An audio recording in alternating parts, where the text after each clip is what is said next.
And, you know, the way the media presented him, and then, oh, he's the alt-right, and I'm like, so the alt-right is different from like neo-Nazi, like what does that mean, right? And the way, oh, he's so clean cut, he's so handsome, but the message that he was spreading was, you know, so if someone had tattoos and was in a militia, like the 3%ers, you might not cover them. They kind of have the same kind of message, but because Richard Spencer's handsome and, you know, he's sexy or whatever, I feel like the media kind of was just like, well, we're going to talk to him and find out what he thinks. And I saw it done a lot in the US, like when Trump won, and people, the New York Times was horrible for this because everybody around the world looks to the New York Times for its journalism, but the New York Times also has a bias problem. And I think when people work in the media, I think we get really precious with our feelings when the public says you're not doing something right, or maybe you should do something better, or maybe you should check your biases. I had a conversation with somebody a few years ago, and I said, journalists are biased. No, no, no, they're not. I'm like, how can you say that they're not? You know, we all have different life experiences. How can our worldview not impact how we do the job? And just because you pretend that we're not biased doesn't mean that you're not, right? Like, I mean, I grew up as a refugee. I lived in government housing. My story is very different from a lot of journalists that do the job, right? So I feel like the media decides when to cover these stories, when it benefits them. And then if you're going to cover certain groups, then cover everybody, right? Give everybody, if you're going to do a story on Black Lives Matter, maybe don't present Black Lives Matter as thugs. Maybe talk to them and their families. I've never seen a Black Lives Matter story where they're talking to families and their children. What are you worried about how your children are treated in school? I think yesterday, CNN or CBS, I think it was CBS had a tweet, when do you teach your children about racism? I looked at that tweet and I was like, what children? Like, are you saying as a media organization that when you say, when do you treat your children about racism, not implying that you're talking about white children? Because if you're a child of color, if you have children of color, even if when I was pregnant, I was treated in a certain way because I'm a person of color. So how can you, as a media organization, say, oh, we are not biased, and then tweet something like that? And then CNN, I think it was yesterday, did a story on the concerns of suburban moms, I guess with all this critical race theory that's going on in the US, and they're worried about what their children are learning in school. They did a panel, none of the moms were of any other ethnicity, they were all white. So when you're talking about moms worried about what their children are learning in school, so we don't have moms of Indian descent in schools, of Chinese descent. How do their children fare in these schools? So I really think that that's where the heart of it. I think there's a huge trust issue. When people were talking about, do we talk about the PPC? It's like you're already talking about them. And I think the PPC kind of, it was Canada's moment of saying, oh, we're not that much different from the US, right? Because I think we have this complex of thinking that, you know, we're so much better than America when it comes to race relations. And it just made me really sad, I think, to see all of this attention given to one group, like this tiny little group of people, when like last year was a horrific year for anti-Semitic attacks. Asian people were attacked. Like there were so many groups in this country that were hurting. And then yet it was like all the attention was, do we talk to the PPC? I actually think that they should have been on the debate stage. I do think that. I just kind of feel like have it all out in the open. And that way people can't say, oh, there's a conspiracy to keep certain voices away from, you know, I think that's the fair way to address it, but pretending that it's not there and pretending that we don't have a social media problem. Like if media, so-called mainstream media is not going to talk to these individuals, they will find audiences on YouTube, they will find audiences on social media, and then, and if you're going to be worried about their concerns, also show the same kind of concerns for other groups, right? There are a lot of groups that are angry in Canada. There are a lot of groups that feel ignored by government, that feel ignored by media. Give them the same amount of oxygen. I want to pick up on that last point, because you wrote a really interesting piece recently that kind of leads me to this question.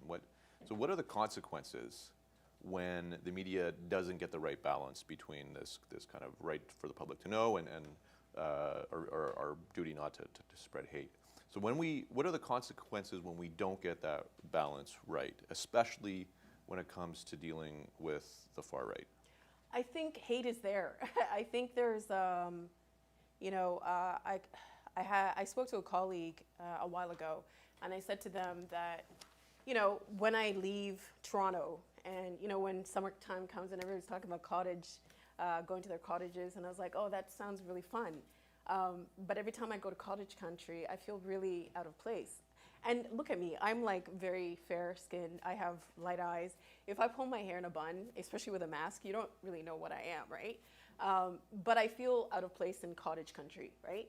And it's been like that for a very long time. I grew up in London, Ontario, and Philip Rushton was, you know, the guy at Western University. So when I was 12 or 13, taking the bus, people were calling me names. You know, when we talk about hate, there's a lot of people who can't pretend that hate doesn't exist. You just going about your everyday life, someone's going to remind you about you being different or you don't belong or go back to your country. Sometimes I say, well, will you buy me my ticket? Because it's very expensive to travel to Africa right now. But like, it's like you can't avoid it, right? And yes, I think like it all goes back. Look at who,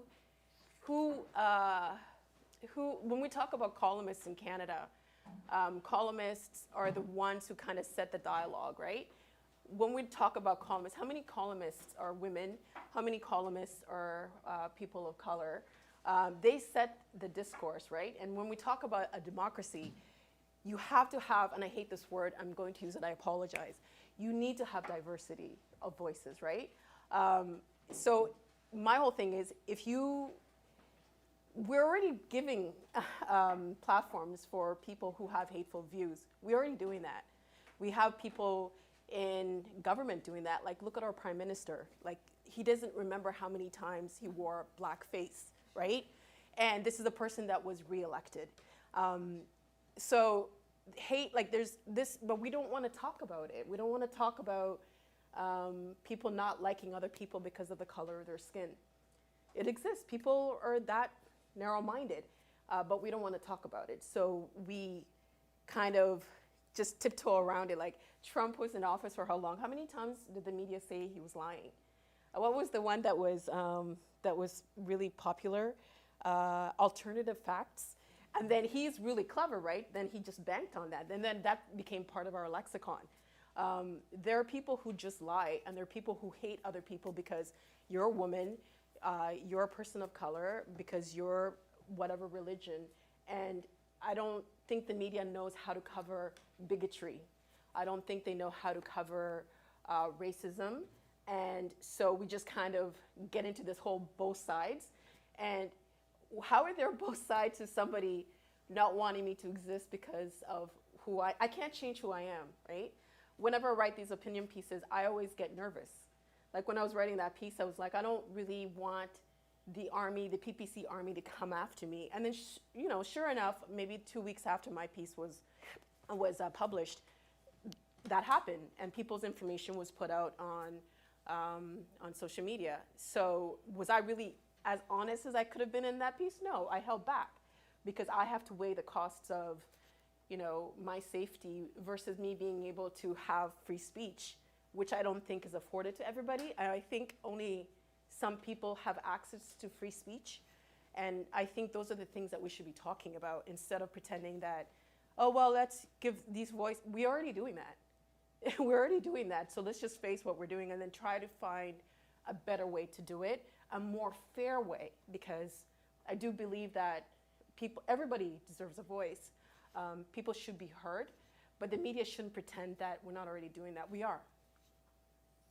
Craig, for you, when you hear that, and given your beat, which is kind of a very particular beat covering disinformation, What do you feel like the stakes are when we're having this, we're having this debate about how the media should cover radical groups, especially far right? What do you think the stakes are? What happens when we get it wrong?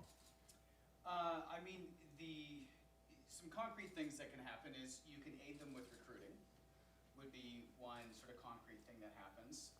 You give them visibility that translates into some kind of currency for them. So that means more people coming to their movement, could be people donating money to their movement, in a sort of weird technological way. Nam is talking about sort of the platforms, and they're already on YouTube, they're already on places, regardless of what mainstream media does. I mean, if you are linking to them, you are giving them potentially social search engine optimization traffic. And so when people search on certain terms, they come up higher than others. So, there are concrete things that can actually happen, and that can range to, as they get bigger and they get bolder, and potentially then you have real world harm. In addition to kind of just the environment of hate, which it takes a toll on people, and it doesn't affect everyone equally, obviously. The tricky part of all this is like, it'd be nice if there were some great hard and fast rules, and it's true you don't want to amplify, but to your point, I mean, you can't pretend like it doesn't exist, because then it looks like we're suppressing, and then it looks like we're in on it, and it gives them even more ammunition to recruit and to bring people from alternative platforms to them. And so at the end of the day, a lot of it comes down to judgment calls, which a lot of it comes down to who is in the room making the judgment, and who makes up, the people, the editors, the reporters, the producers deciding on the story. And this is where you do need to think about like who makes up your newsroom, because if you don't have people who have different experiences and different perspectives, you are absolutely going to end up being, hostile to your own, or hostage to your own biases. And we do all have them, there's no question about it. And there's there's ones from your own experience, but then there's also just the way we process information as human beings. If, we see something and it aligns with our worldview, we're more likely to accept that, we're more likely to say, yeah, let's take that frame on the story because that seems to make sense to me. As opposed to something that goes against what your experience, what your pre-existing knowledge is, you are more likely to reject that. And that is something that a lot of journalists think that we are not subject to. Because no, we're rational, we're journalists, we do this for a living, right? And so we're even worse in some cases because we think this kind of stuff doesn't affect us. And so that's what I think is really tricky about it is there are fine lines to walk, there are judgment calls to make. And if you're not equipped of who's in the room and the experience that's there and an understanding of your own limitations, you make bad judgment calls. And that affects everything, but the stakes in this area, to your question, they can be a lot higher, for sure. Sylvia, you've been in that room from your previous editorial roles, and certainly your current one, where you kind of get a lot of complaints. Talk to us about some of the things, some of the issues that Craig raised, and what's your sense of the stakes for institutions like the Globe and Mail? Well, just to get to one of the points earlier, I think when we're talking about the idea of both sides, that both sides has very limited value now. It's become an outdated notion in terms of journalism because there aren't both sides to not only a lot of things around science, but there aren't both sides to race issues or people's personal experiences. There is one side, and we shouldn't twist ourselves into a pretzel trying to find something that's not there. And to an earlier point, I think, Nam, you and I don't disagree that my point is you don't amplify the stupidity, you challenge it. So you go hard on people like Richard Spencer. You don't just say, he said this. You say, what's he saying, and what's the impact of it, and why it's a lie. So you go very hard on it as a reporter. It's what we do. We question, we go hard on things. So I think one of the challenges for a big organization like the Globe is expanding into more of those life experiences and understanding that everything is changing all the time. It's a good thing about news. News is this odd thing that there is a structure around it that's very old-fashioned in terms of how the process works. At the same time, it has to be new and fresh and a new idea all the time. And I think we need to think more about the ideas in terms of what we're exploring and giving voice to that and really exploring all the issues in a very critical manner, not just, but as I say, not so much the science, and that's where we get into the climate change. That's evolving science around things like vaccine, but it's accepted science. So let's focus our attention on emerging ideas, emerging good and bad things happening in our society, and let's really challenge them and look at them hard. So I want to pick up on something you just said, because I want to drill down and kind of shift our conversation to the kind of second phase here, which I hope is going to focus a bit more on ethical, philosophical issues. So a headline on one of your recent columns, Sylvia, was "Know both sides on COVID, many angles on politics." And I want to hear all of you guys on this issue, and the question that arose to me when I saw that headline. So, how do we decide when debate on an issue is over? Like, what criteria are we using? When and how do we decide that an opinion is beyond the pale and we just don't consider it? Well, the headline is a little simple. And it's a great. You definitely all should. It's a great piece. And, you're trying to grab something. So the science, that when what I was responding to was someone who wrote to me and said, "Why don't you give both sides of this issue, the other side of the vaccines?" And the people who are of this mind throw around the same phrases as experimental drug, and there's no proof that it works. And so I had, he was a reasonable, respectful person, and I wrote back to him and I said, I think 6 billion doses at that point. I think it's now 7, and there have been very few, in fact, side effects to this. And how can you argue with 7 billion doses and very few? That seems to me to be pretty established science that it works. So that's what I'm talking about. There are no two sides in that. The vaccines work. Doesn't mean there aren't a lot of other angles around which vaccine is best for you. Is it, are we still understanding enough? Is it touch? Is it airborne? I think we do, but there seems to be a discussion within the medical community around that. So that was that point. Politics is something that is a little less clear-cut in terms of, and we were in an election campaign then, and there are different points of view on a lot of issues. And I thought in that the main thing that the media needs to do is give people the information they need to make the right choice for them. That it's not like vaccines where there is a fact. There's a lot of, and frankly, changing opinions during elections when politicians keep wiggling around on things. Greg, for you, do you recognize or do you see this process, this kind of arbitrage process, where, on some issues, certain opinions are considered,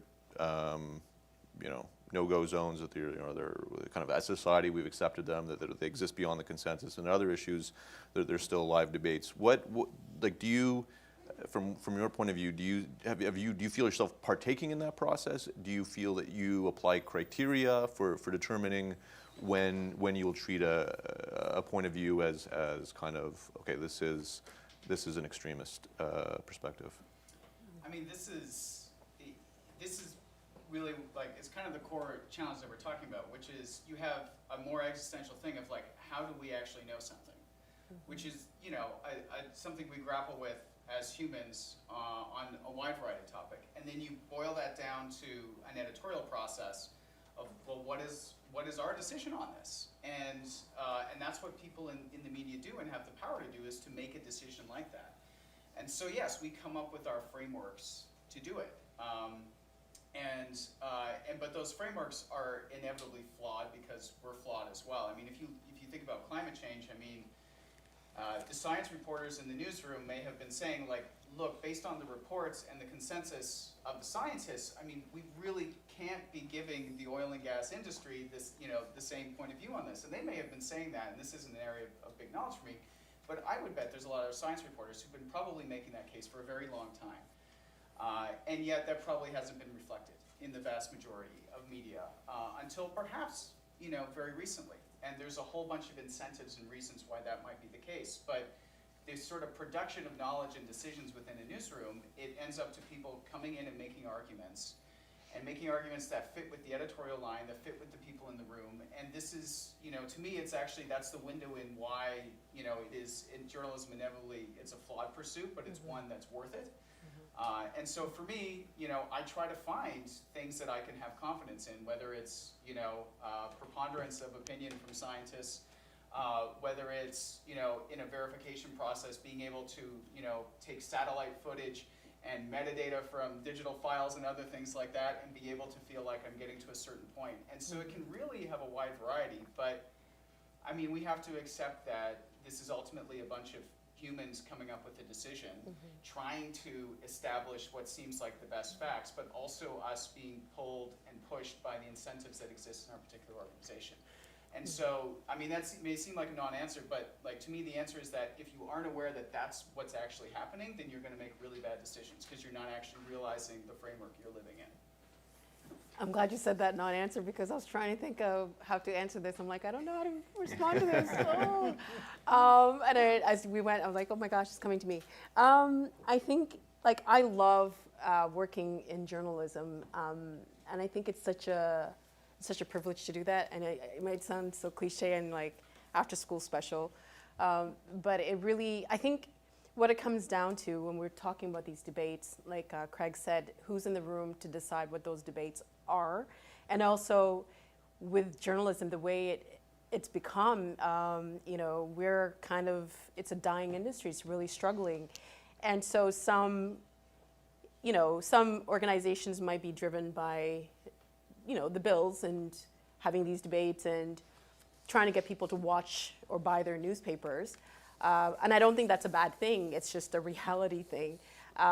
Or if you approach it like I'm a public servant, TVO is, we're public servants, and I really do look at my job as serving the public, and that's why I think it's important to hear from as many people as possible.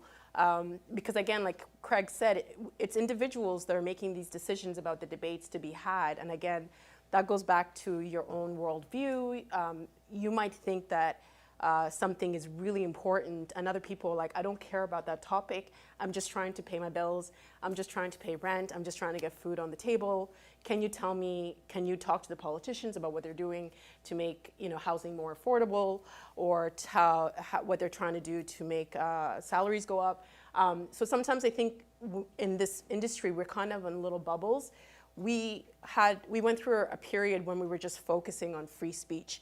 And in the States, I see this conversation around critical race theory. And I don't know how much, like for the regular person, where those things fit in their day-to-day lives of just trying to get their kids to school, to be safe, and to keep a roof over their heads.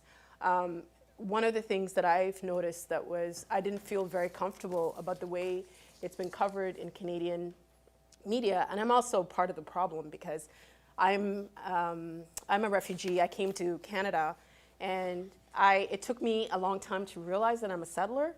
And a few years ago, I wrote a piece on how complacent a lot of us are because we benefit from certain things. And I didn't know that, an hour and a half from Toronto, there are Indigenous communities that don't have clean drinking water, the living conditions, or what would be used to describe where I came from. And I lived in a refugee camp, and I was born during a civil war, and yet I'm here as a refugee, and I'm benefiting from this country. And I wasn't aware of like residential schools, and last year when the story broke of all those unmarked grave of all those children, it was kind of like, oh, the discovery of, But then if you were to read Indigenous writers or journalists, they were saying this is the rediscovery because we've been talking about this for a very long time. Again, why wasn't Canadian media talking about this before? It wasn't something new for me. Again, when we talk about biases, my bias is I'm benefiting from the system, so I'm not really challenging the system. And that's why I think when we talk about who's deciding when a debate ends, I don't know if you can talk about the end when we look at Canadian media, it is still very much one group of people.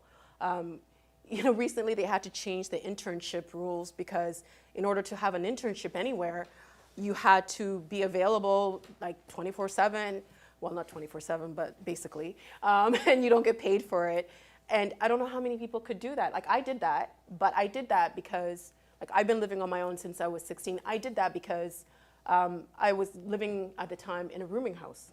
And so I was able to go to school and then go intern at Much Music. I wouldn't be in this industry without that. So I just think there's a lot of different layers in this industry that really need to be addressed before we have we talk about these big issues and it's the same people in the same rooms kind of dictating the rules a bit. We at TVO a few years ago, we had a show where we were talking about something that had to do with it was an Indigenous, we were trying to do something around a story, but it was, they wanted to have somebody to be on the panel to give the other side of this, about what was happening within the different Indigenous communities across the country. And I was like, well, why would you have that person on the panel? They're not a scholar, they're not from the community, but it's just somebody who's on Twitter who has, gives a contrarian view of it, right? And this person has been on many different airwaves as part of this debate. Again, how do you debate people's existence? And some people can debate it because you're not being affected by it, right? So I can have a debate about, well, should people do this X, Y, Z? Of course, because I'm not being impacted by it. And I also think that part of the reason why media is so pushes back on this, we're not biased, is because it's an industry that is full of, it's very homogenous. And so it's kind of like selling us the idea that, no, you don't have to question us because we're not biased. You can trust us. And so I really do think we have to address the issue of trust. And with the changing landscape and with social media and people being able to get their news from whatever outlet makes them feel better about themselves or sees them or hears their view. Like with the PPC, when it was being covered, there was a lot of talk around people who were anti-vaccination. But there was also people who were apathetic about politics, right? I know a lot of people from the part of the world where I come from where you don't get involved in politics because it means that you could be killed, right? So again, if you don't have that perspective, like you live in this country, you can vote for whomever you want. There's a lot of people who are still afraid to engage in politics because of their experiences. Let's talk to them. I want to hear their voices. I want to hear about what they feel like. But again, whoever's in the room, we're going to still have these kind of conversations because we're not really looking at the root cause of all of this stuff. It's because our industry is struggling with trust because it's run by, the same people. And there's this lack of engagement. People don't want to hear what other people are saying. And I think that's really hurting the industry. There's so much in what all three of you said, but in order to I want to make sure we leave enough time for questions of the public. I'm going to move on to my next question, which is about more of a specific issue. So we started off by outlining the scope of the problem, the contours of the problem. We got a little philosophical. I think raised some really, really important issues. But let's see how this applies to a a more specific ethical quandary that journalists face at the moment. So the benefits of COVID-19 vaccines, I think, are probably evident to everyone in this room. none of you would be here if you weren't double vaccinated. But all vaccines come with a risk, some of side effects or complication, even if these risks are sometimes very, very, very small, as the case with the COVID-19 vaccines. Now, some of the reporting on these side effects has arguably undermined the vaccination campaign in Canada. Craig, we're going to start with you with this question because you've had it easy so far. Craig, do journalists have a duty to align their reporting with the government's public health goals? No. No. We have a few roles as journalists. Holding government accountable is one of them, and those public health goals can be laudable, and you can agree with them, but we don't co-sign what the government is trying to do or what the government says. We can perhaps, we can look into it and we can see and we can test it and we can provide good contextual information and good reporting around it and potentially revelatory things about where they're falling down. But but what I would do is I would separate out, when we think about the interest of public health, it doesn't have to be the government's public health goals on that. This is where you can think about what is in the interest of people. And if we talk about vaccine risks, finding ways to express the risk in relative to other things you do in your daily life might be a good way to do it, for example. And so it shouldn't be, the government has approved it, they're saying the risks are manageable. Like, those are things that you could certainly quote from them saying it, but then we need to think about how do we relate it to people on an understandable level. What is your risk of this vaccine versus your risk of riding an automobile or what have you? And finding good ways of creating mental frameworks for people to judge the risk in a way that is actually communicating it positively. So no, I mean, we don't have to march in lockstep with them. They can be good public health goals, but that doesn't mean it's not that we all get in the wagon and we all pull the same way. There's ways for us to do the good job of informing and helping with public health without having to necessarily join in on the government program. Sylvia, so you're nodding your head. I actually, in my job as getting complaints from readers, had one reader say, "How dare you write about the side effects of," and that was at a time when, I can't remember, one of them, I think it was Moderna, was stopped for a little while in terms of the study. Paul Taylor would know, he knows all this stuff. Is that right, Paul? It was Moderna that was stopped, right? Former health reporter for Global. We're now looking at 16 months. Yeah, yeah. I think it was Moderna for a certain age Moderna. group. So Yeah. at the point when World 1 was stopped, someone wrote to me and said, basically, you should not be doing this. You're stopping people from getting vaccines. Vaccines are good. And 100% I agree with Craig. It's not our job to say what the government wants to say. It's our job to criticize. We do have a special role, though, around the public's health. This is not what the government's saying, but to really investigate and look at. And, I think most of the media really challenged the government and the ideology around masks long before masks were said to be voluntary. There were a lot of stories about, hey, masks are actually a good idea, people, and why is the government dragging their heels on this? So there has been pushback along the way.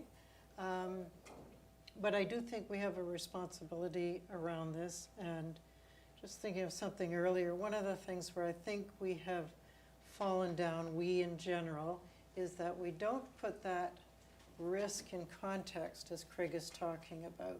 And we don't do that always in tweets and in headlines.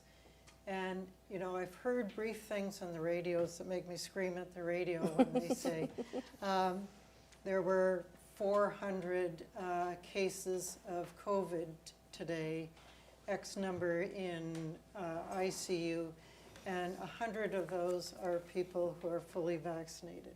Because I know the people who have confirmation bias will hear that and say, and they write to me and say, see, you can still get it. And to me, that is irresponsible to not right after that say that you are 11 times more likely, or whatever the number is, I don't have it at the top of my head, to get COVID if you're unvaccinated than vaccinated. So I think that we tend to write in short form, and I think there's even more responsibility if you're doing something like that, short form, to put that context around it. I'm going to go on the opposite side. Yes, Only- all right. Controversy. Yeah. Only because I think at the beginning, I agree, we push back and we challenge. But I think at the beginning of the pandemic, I think everybody just wanted, because we didn't know what was going on. So we kind of did follow what the government was saying as far as, there was pushback against the masks. But we had experts to tell us why we're doing certain things. But I think we were following the lead of the government, right? Who said that in order for us to get back to our lives and in order for us to stop the spread, we're going to go into lockdown, right? That's following the government. We all went into lockdown, and we all kind of followed those rules. So yes and no. It's a global pandemic, and we can't just be like, whatever, talk to the hand, JT. We're going to be following, I watch so many press conferences, every day, all those daily updates, we're watching them, right? But then you bring in the experts who fill it out a bit more. I think the thing that I'm kind of challenging myself on doing is that I shared this story when we were having dinner. I have family members who haven't been vaccinated. I don't see them.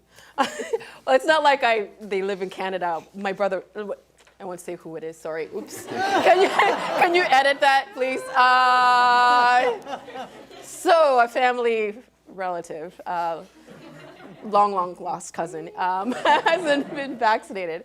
And I have friends who haven't been vaccinated. And so I remember I posted something on Instagram because I got vaccinated. I'm like, I felt like it was part of my position to say we can't be talking about people needing to get vaccinated, and then for me, being on air and not getting vaccinated, right? I think you lead by example. But what I didn't realize by doing that, I was making other people who were maybe kind of on the fence.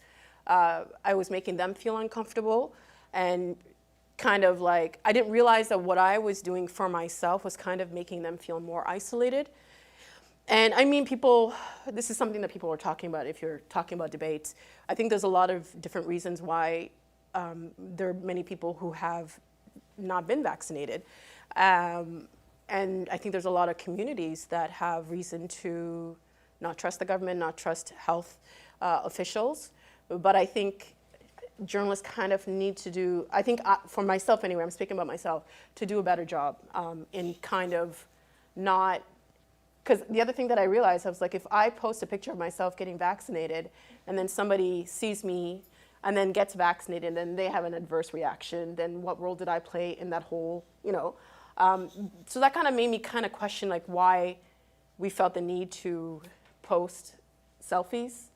And I think that was kind of a government thing. I don't know, I was like, why are we doing this? Because my friend who hasn't been vaccinated, she's like, you wouldn't post any of your other health information.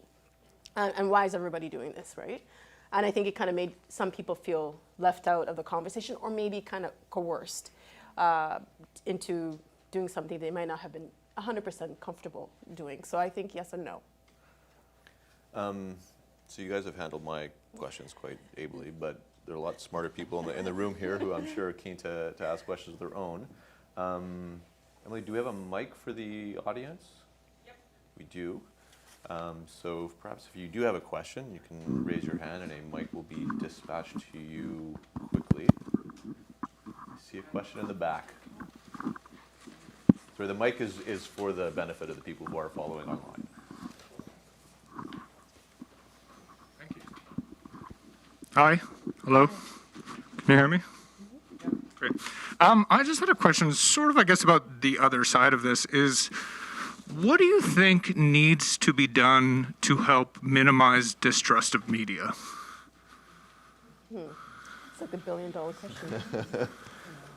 What do you want to jump in on that, or should I assign it? I mean, a couple quick things. So one, mistrust of media is happening through broader mistrust of institutions overall in Western democracies, mistrust of government, of business, leaders.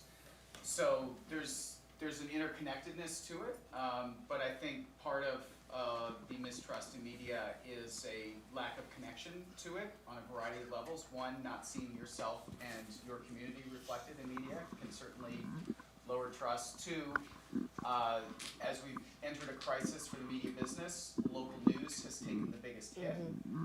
And if you are not seeing media in your community and interacting with journalists and people involved in it, it feels very far away. It feels often the big centers and doesn't feel like it's relevant to your life, and it doesn't feel like, you know, it's reflecting who you are. And so that separation and lack of connection, I think, is a very powerful reason for a loss of trust. And in terms of the things that some newsrooms are trying to do, they're trying to be more transparent about their decision making. We've been talking so much about how decisions get made in newsrooms, and newsrooms are trying to sort of open up that decision process, and sometimes they'll live stream an editorial meeting. They're trying to be more transparent about the things that are put into reporting. So, you know, here are the things we did to put this story together. We did 500 public records requests. We did this.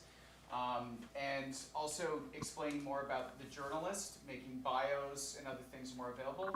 I haven't seen data that shows yet that this move towards transparency is like definitively, you know, necessarily making a difference. But it's relatively early, so it could take a long time for us to be able to measure these effects. But I don't think it's a bad thing to do that regardless. But it's a really hard problem, is like, I think, the bottom line on that. There's a lot of factors, I think. Yeah. Can I add on to that? I think Please, what you and said I'll about ask local. Sylvia to join in as well. Yeah. I thought it was what you were just saying about local news is so important. I think that if people don't see media within their communities, there's a bit of a disconnect. But I also think that the best way to report a story is by going into those communities, right? And the pandemic has been really challenging for journalists because we've had all these different parameters. Like, you can't challenge politicians the way that you would have before. Like, Steve Paikin took me, when I first started TVO, took me down to Queen's Park once, and they did the scrum, and it was amazing. So all the politicians were trying to hide, but all the reporters were like, "You're not leaving, we're in your face." And it's very different from the pressers that we have right now, where it's, you know, the government is controlling who calls in, and then you get one follow-up. Sometimes when you're doing a story, you need like 10 follow-ups, right? And then they cut you off. So it's very controlled right now.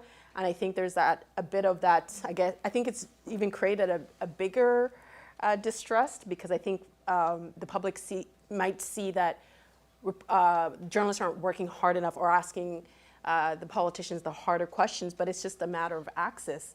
And, you know, I think now they're doing press conferences and they're letting more journalists around them, but it's really hard to challenge someone when they're controlling access to them. So I think it's really important for journalists to try to go back into those communities and for people to see them. And that way you kind of get, you see what's happening. It's really hard to report things from far away because there's so many things that can be lost in translation. So hopefully as we go back to so-called normal, that can pick up. Sylvia? On this question, we're going to agree, but to go back to the original question, I read recently a study by Oxford University and Reuters Institute, and they're the ones that found there had been a slight uptick in trust around the world in the media. Canada was not one of the countries that was tested on this, but there were other countries. Not surprisingly, that result did not happen in the US, where in fact it's gotten worse. It's a very divided country, as we know, especially in terms of their media. I found that uplifting, even though it was a slight tick, because it was something that affected everyone's lives. I mean, you can't argue that COVID is not affecting all of our lives. So I think that's a message to us, is that we have to write about people's lives. We have to write about what's happening to them and their communities, which probably means less institutional coverage and more on the harder things to do, which are getting into the communities, which are reflecting the lived experiences of a much wider choice than we're showing right now in terms of the country, in terms of issues and people and all of that, and a little less of the wrote what was said in question period yesterday. I say that as a former political reporter too. Do you have any other questions from the room? Patrick, Hi. I'm just interested in the idea of, who's in the room, which is something many of us have been talking about for 20 years or probably forever. And when it comes to, I'm not sure how it is in newspapers, I never worked in a newspaper, but like the headlines, the lead, anyway, I find that that's often written by not the reporter or not the producer of the show, or the writer of the article or anything. So do any of you feel that there's room for that to change? Like, it seems like the headlines can, like, not only be inflammatory or incendiary or just like totally not what the article was written about or not in line with even what the reporter or producer, would want. And yet we have no choice because somebody else writes the lead, somebody else writes maybe not, they don't write the lead necessarily, but they write the headline or they change the lead, like they'll cut, right up, which is normal. That's what editors do, but how do we, it's not just who's in the room, but it's also all the thousands of different, fingers in the pie, as it were. Is there something that can be done about that? Especially with social media, people just read the headline basically a lot of time and form an opinion. Anyway, that was kind of a question. And there are often multiple headlines, if I can answer first. There's there's something written for social media, there's something written for digital, there's something written for, in our case, for the paper. And it's one of these strange process things that an editor and writer can spend a lot of time working on the body, the start, the middle, the end, it all flows nicely. And then the most important, the best read words in the entire thing are slapped on at the last minute. Some of the people who do this are very skilled. Sometimes it is a rush to get it on. One of the things that's happened the last few years in the Globe is reporters, the writers are encouraged to put their own headline on, which might get changed a little because you don't know the size needed, but so that is an improvement. You should see less of that, but often, I will get questioned about a headline where there's a headline that's wrong on one of the elements, but it's right on some of the others. So that's a continuing frustration, I agree. do either of you want to jump in? Or? Yeah, I had an article that I wrote called "If Talking About Racism Makes You Uncomfortable, Ask Yourself Why," and that's the title that I put because I really just wanted to engage with people. I didn't want to make people feel bad or shame. And then it was changed to, "If talking about racism makes you feel uncomfortable, too bad." And I was just like, that completely changed like the tone. Like if I saw that as a title, I would be like, whatever, give her a dislike button or leave a mean,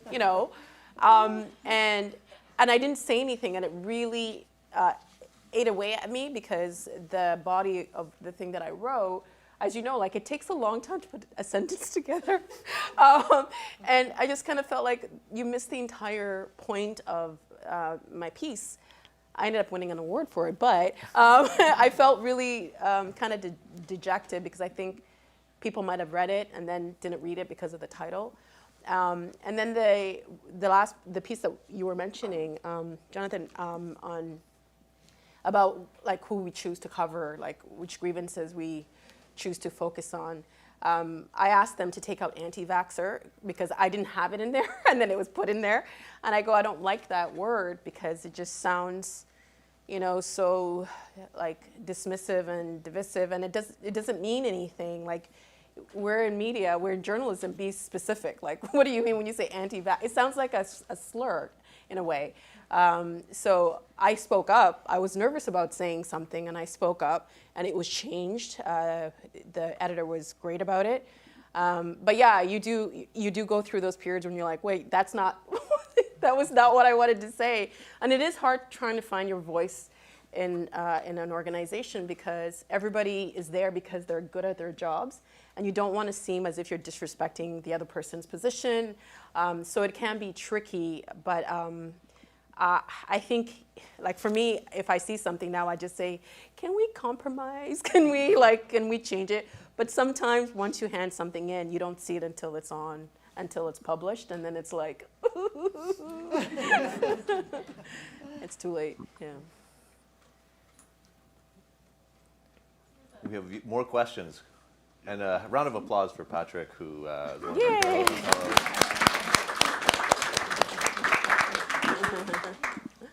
Okay, show your hands. Who's got questions?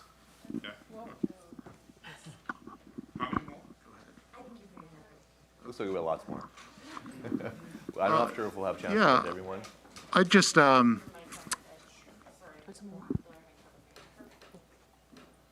Yeah, go ahead. I'd like to Why pick don't you up. stand up, Yeah, okay. Aaron.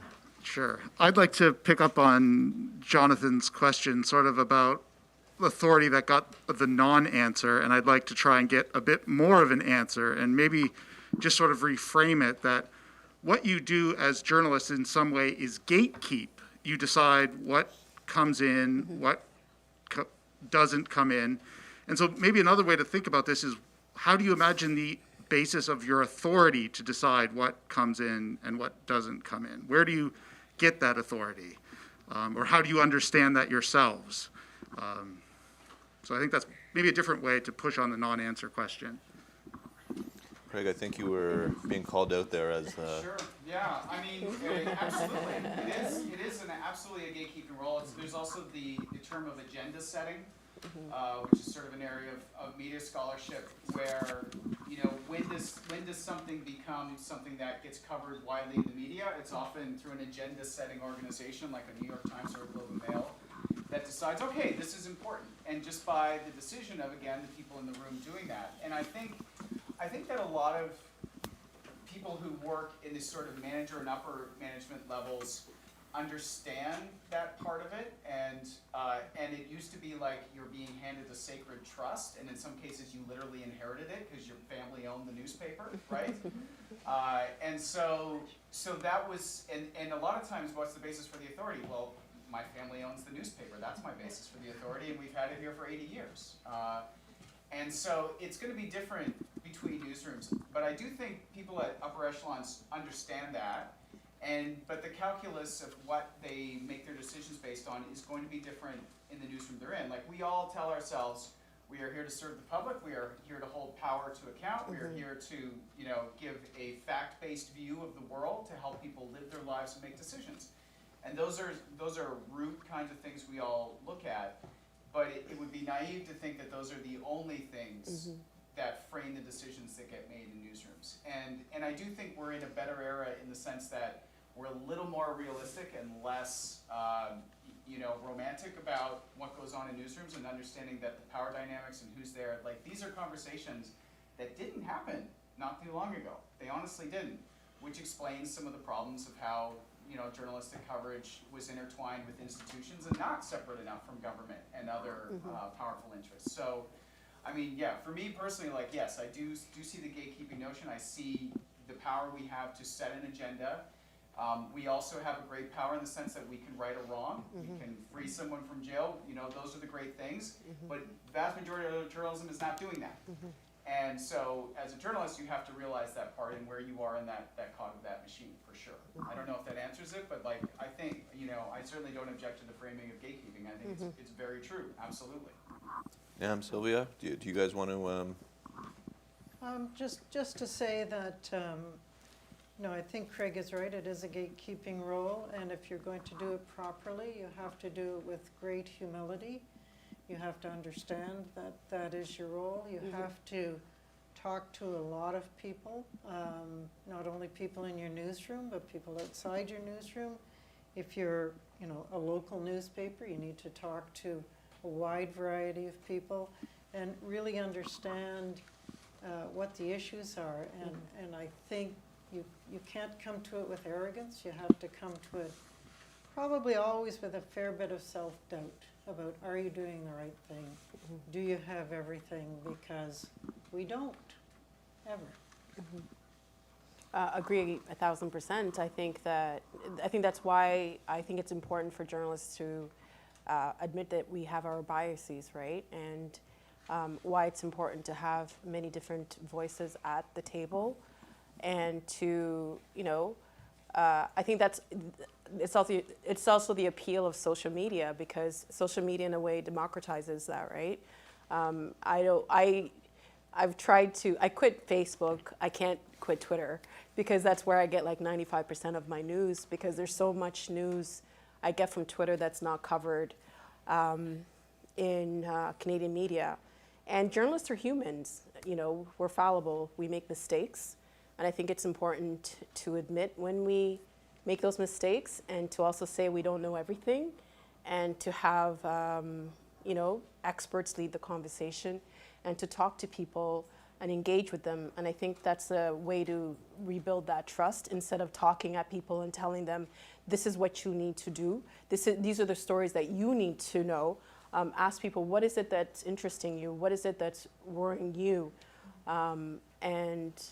Gatekeeping for sure. And I don't envy editors. I really don't, because it's a hard job. I don't approve stories. We have an executive producer. I pitch stories like everybody else, and then they say yes or no, and and then you pitch better the next week. You try to find a different way to pitch that story. I once pitched a story 6 times, and it was approved in the 6th time, because I really believed in it. So I do think that there's a lot of journalists who are aware of that, and who are trying to, who are there to fight for the people. But I do think that we have a lot of work to do to rebuild that trust. I think we have time for one more question. And I think the question is going to go to the one and only Christine Tran, who is the Dawn of Hall here at Massey College. Christine, just wait for Patrick to deliver the microphone. Thank you, Patrick. Is this okay? All right. Hi, I had a question that at the intersection of what Craig and Nam were saying, both early on in the panel when Craig referenced the idea of being trained to cover some of these issues, and Nam later discussed the resource inequality that can reproduce these challenges along gendered and racialized lines. And I guess I would ask this panel, wildest dreams, what would you want from institutions like Massey, like your presses, and also the digital platforms you work on to provide to you in terms of resources and training to make your jobs easier? For me, I wish that journalism wasn't such a hard industry to break into. I think it shuts out so many people, and it just doesn't seem like a feasible industry to be in if you're not connected, if you don't know someone who knows somebody, or if you can't work for free, or I just feel like it's such, why is it that way? Why is it so hard to break into journalism? And I think institutions like Massey College could probably help change that. I think different organizations, TVO, CBC, I think they need to do outreach programs with communities that are underrepresented in media, and do, internships, something just to engage people, because this problem is not going to go away. It's just going to people are going to become more siloed, and people are going to find news that, where they don't feel like they're being misrepresented, or they don't feel like they're being ignored. And I also think it makes our democracy better and richer and stronger. And I just wish that we could, just make it easier. I just remember how hard it was to break into the industry. And I can only imagine how much harder it is now, because, back in the day, you could get an internship. I got a job from an internship. I don't think that's even possible. I think, Sylvia, you said you have to 3 degrees, speak 6 languages. I mean, a rocket scientist maybe needs all that, but I don't know. I don't know, Craig? I mean, so my very specific niche interest around training, so I do a lot of training for newsrooms around digital investigative and verification techniques, and I do it for journalism schools and members of the public, and it's still a big frustration to me that a lot of professional journalists still don't have a lot of what I consider to be sort of basic essential skills around this. And so what I would like to see from, academic institutions is realizing that I think all of us need some new kinds of literacy skills around how we navigate what is still a very new and chaotic digital environment, how we deal with getting our information in feeds, you know, and how we also understand a lot of information that comes at us in primarily visual formats, whether it's memes or things like that. If everybody was equipped and understood the basics of things like reverse image search, and also it's got a fancy name, it's called lateral reading, which is basically just like, well, when you're looking at something, don't just judge it by what you're actually looking at. Go to the side and search on it. Find out what that website is. Find out more information. Don't just keep staring at the one web page or the one TikTok video or the one tweet you're on. And so I would love to see broad-based education take place around some very basic skills, and it's not just for young people, it is for everyone of every age. And so if there are institutions that can help support that, I think that will help all of us in this really tough, what is a very new and tough information environment. It's hard to imagine how much things have changed since the smartphone came around in 2007. It is completely transformational, and it takes humans a long time to adapt to things like that. So we are still in the very early stages of this. Only 14 years. Yeah, it's crazy. Sylvia, we started with you. Why don't we give you the last word? Okay, so very briefly, so you know, as we've said, it's very hard to get into journalism now, and frankly, at a time where journalism is needed and different voices are needed more than ever. So I would say, on top of what Nam and Craig have said, while it might be hard to get in as a general assignment reporter somewhere, it's not as hard now as it used to be to have your voice heard and to write opinion pieces, to write personal stories, and to pitch them and to think about what you can bring that you don't see in the media right now, and think about how to frame that and where to frame that, and that's kind of a more instant answer than some of the other things that people are working on, but it takes time to change, whereas this is something that all of you who are listening have the ability to do. So I would hugely encourage that from all of you. Thank you so much to the three of you. Can we give them a nice warm round of applause?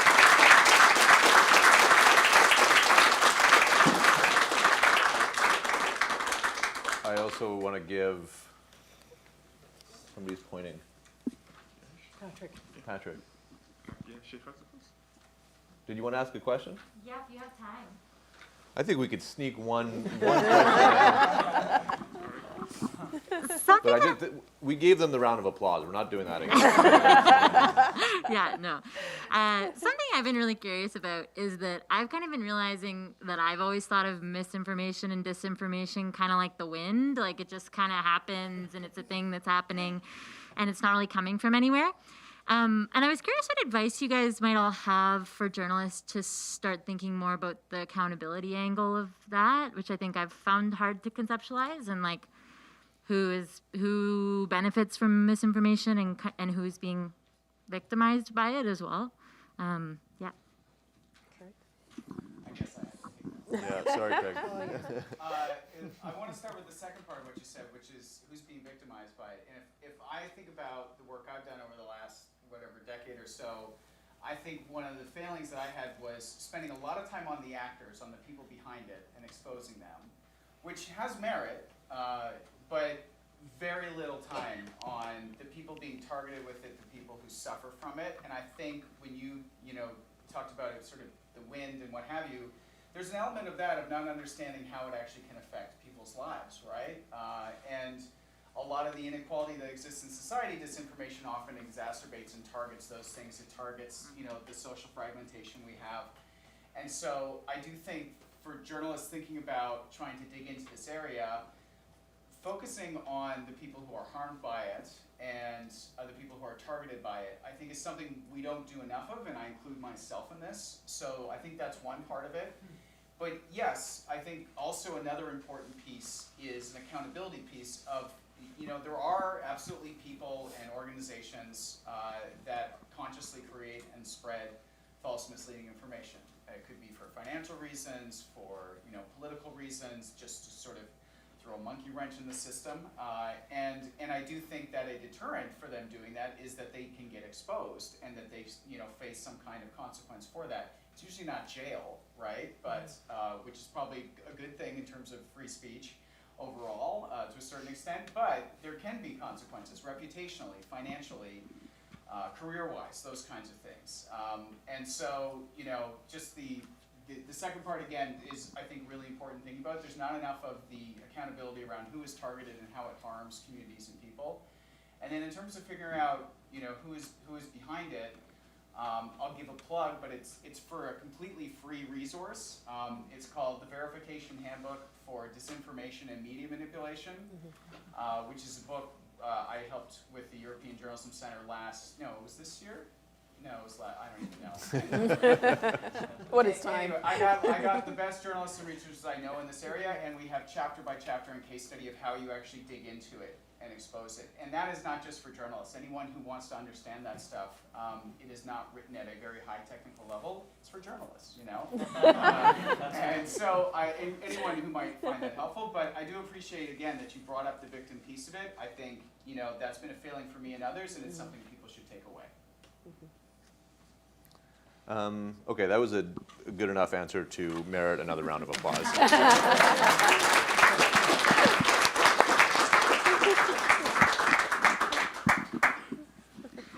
All right, well, thank you all for coming. We have a film screening next week on November 16th. Dr. Anthony Feinstein's research focuses on PTSD in journalists, and it's called A Quiet Courage, reporting in a time of terror. We also have Press Club next term, February 9th, and then in April we're going to be celebrating the 60th anniversary of these journalism fellowships at Massey College, so please stay tuned for details about that. There is some cheese, and the bar is open in the common room, so you're all welcome to stay, continue the conversation, and thank you once again for coming. Thank you. Can I take a selfie before we go? Sorry, wait, say, awesome.